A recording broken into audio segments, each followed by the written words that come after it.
Chegou a hora da entrevista do dia com Denise Campos de Toledo. E vamos falar agora do acordo de paz entre Israel e Emirados Árabes, a conjuntura geopolítica no Oriente Médio e as implicações para outros países. Eu converso com André Leist, que é cientista político, diretor executivo da ONG Stand With Us Brasil.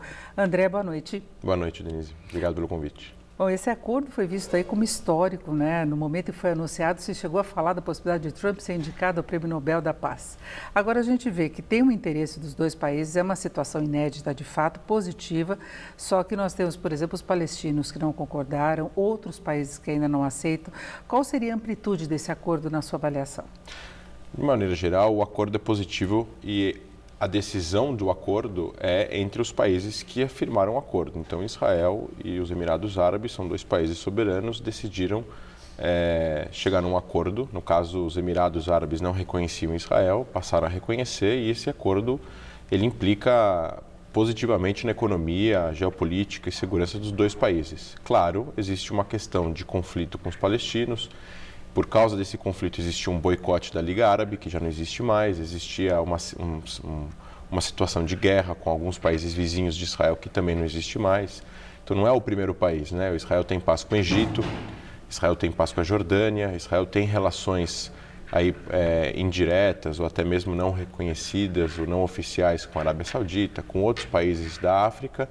E os Emirados Árabes são um país muito forte, um país com economia de quase $1 trilhão de PIB. E esse acordo vai possibilitar, provavelmente, para os Emirados Árabes influenciarem Israel também positivamente nas relações de paz com os palestinos. Agora, em termos de região, você vê possíveis reflexos, abertura para uma condição maior de pacificação? Acredito eu que sim.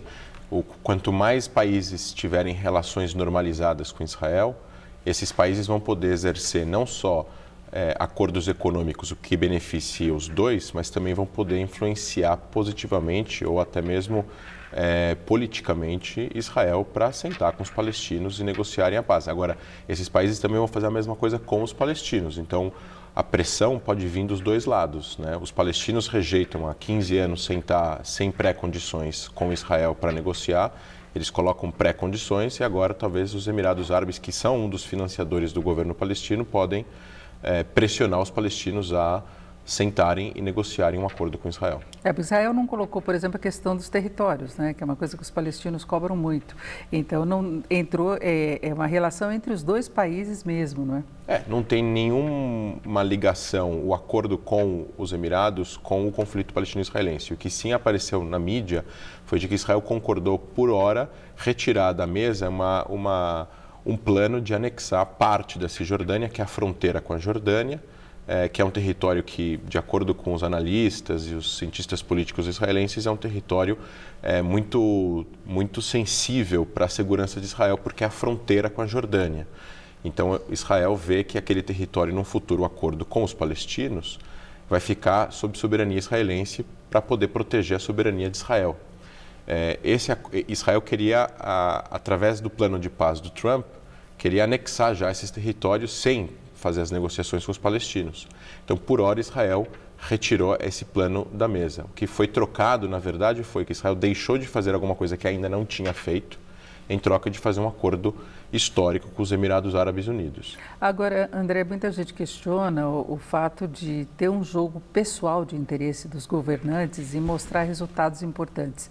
Netanyahu é alvo de várias investigações, nos Emirados também, o príncipe também com dificuldades. Trump tem as eleições pela frente, em que ele ainda está numa posição relativamente desfavorável em relação a Biden. Inclusive, ele quer puxar as imagens do acordo para poder utilizar ainda na campanha, né? Então, passando uma imagem mais pacifista que internamente talvez ele não passe.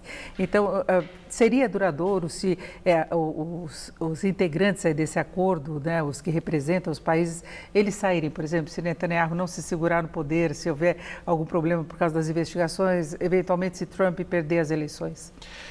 O que nós temos na região são países que têm governos que duram décadas, às vezes é o mesmo tipo de governo desde a fundação do país, né? Então, a única democracia funcional na região é Israel, que você viu agora há pouco, teve 3, 4 eleições Não conseguia formar o governo mesmo. Não conseguia formar um governo, né? Então, para o interesse israelense, independentemente de quem seja o primeiro-ministro, é um interesse nacional, de esquerda a direita, de que Israel tenha relações com os seus vizinhos. Isso não tenha dúvida.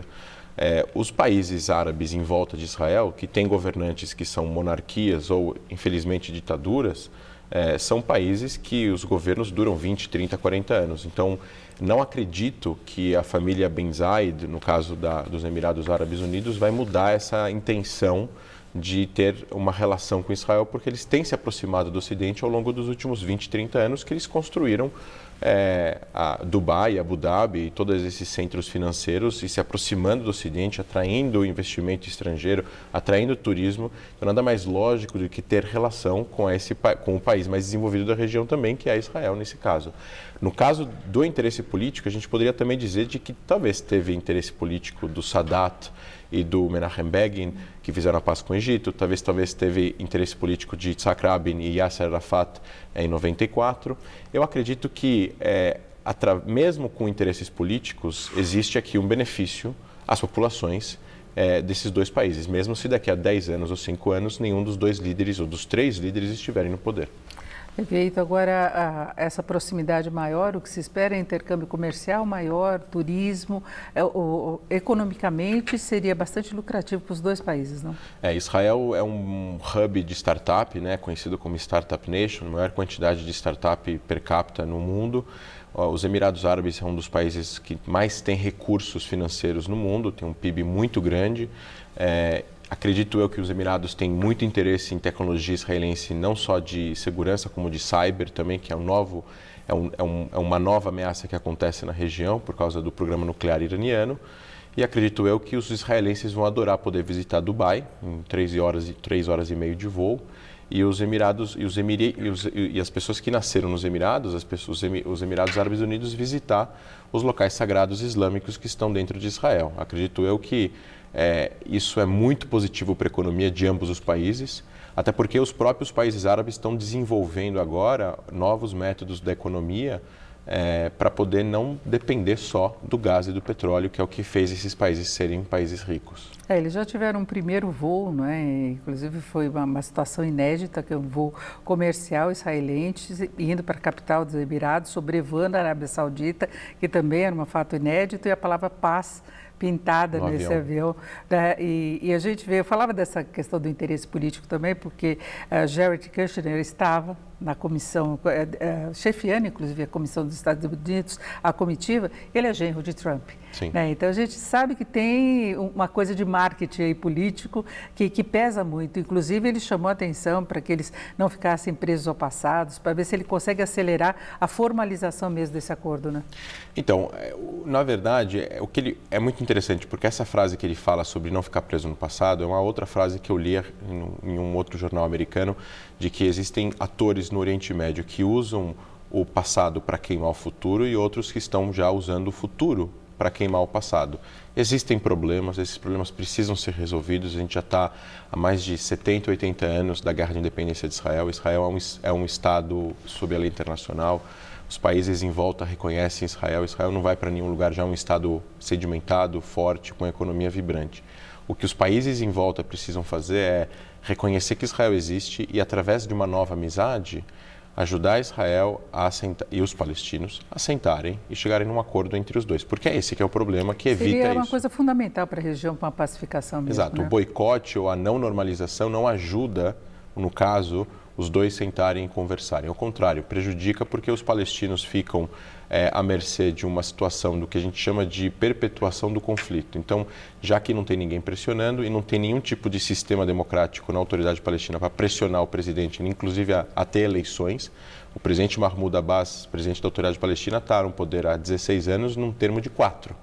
Então, ele está há 12 anos já sem eleições. O que os países árabes poderiam ajudar é que, ao normalizar com Israel, eles podem ajudar os próprios palestinos e Israel a sentarem e chegarem num acordo. Talvez não em Washington, mas em Riad, ou em Damasco, ou em Beirute, ou nos Emirados Árabes. E a gente vê que toda aquela região é marcada por um jogo de forças e que vai se alterando, inclusive apoio a determinados grupos que de repente viram inimigo e tem essa calibragem muito difícil que leva a conflitos aí duradouros e conflitos que muitas vezes aparecem aí, com exceção de quem está acompanhando isso muito de perto, você não consegue entender o porquê de repente acontecer alguma coisa, não? Pois é, o Israel trabalha há muitos anos já uma relação informal e talvez até secreta com esses países que têm interesse de se proteger do terrorismo islâmico radical e principalmente do Irã.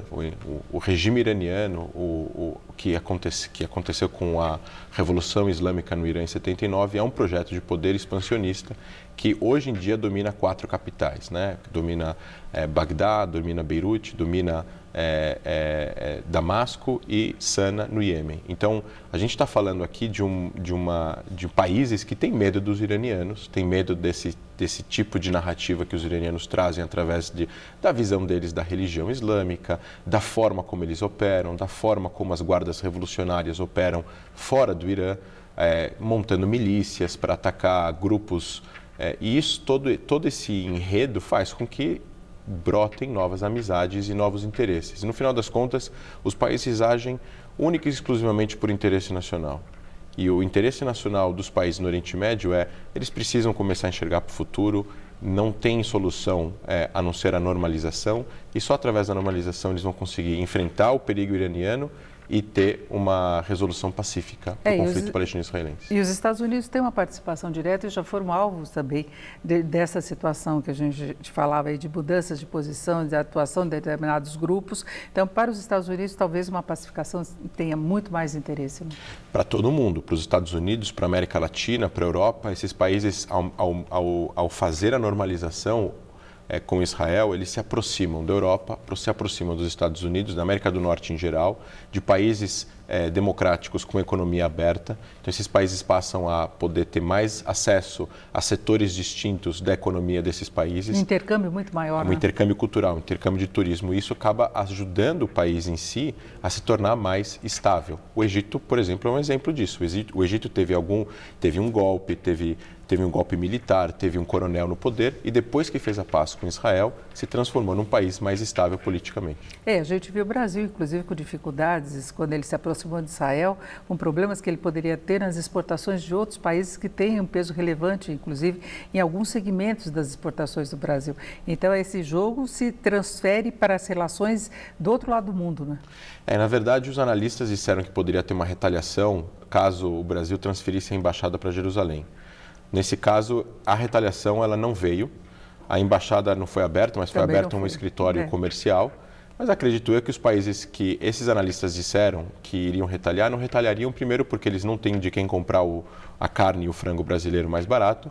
Segundo, que o Brasil tem o know-how de fazer a carne halal e o frango halal, que de acordo com os preceitos do Islã. E terceiro, que esses países já conversam com Israel. Exatamente, mas o Brasil acabou entrando numa situação meio de conflito, ficando numa posição meio estranha, sem ter essa participação ativa direta do ponto de vista político, né? Pois é.